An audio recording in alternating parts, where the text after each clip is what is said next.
Thian pa ipu chuan sa engza no ka to reng reng. Kapu sakata chue le kapu pathuman je khatwa tuna apalinan je khatle trep to.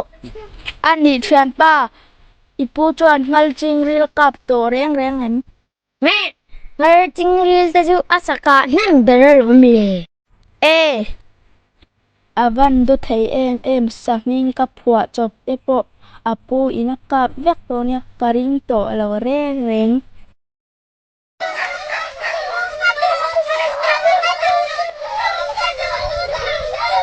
Khi thian pa ni no pang te hi ngen tia.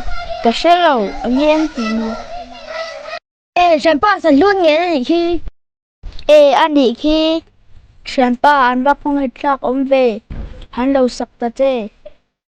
Tiếng tung ta chu có lon thể reng reng hay nè. Nếu mà hắn lộ sặc với ta chê.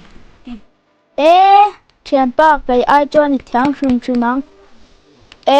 Thian pa nang hi kan chuang ber che rom. Nang lo chu tu ma lon thei kan om lo ni hi. Han lo sak sham met ya. Pasal tra sang le thả sôm na lốm le cái nỉ này. Không ai cần lộ sặc ngay. Cái làm ngô.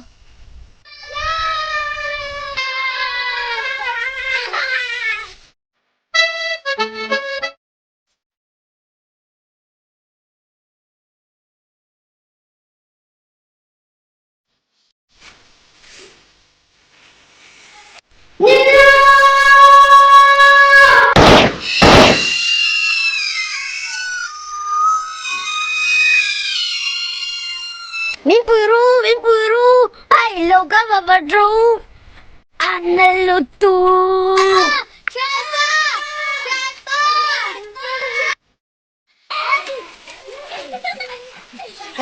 Kavan natak em.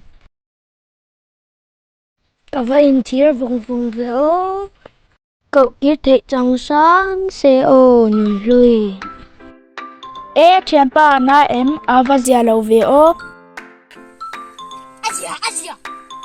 Kaya ka nun thelo ka ti ni no mi Asia.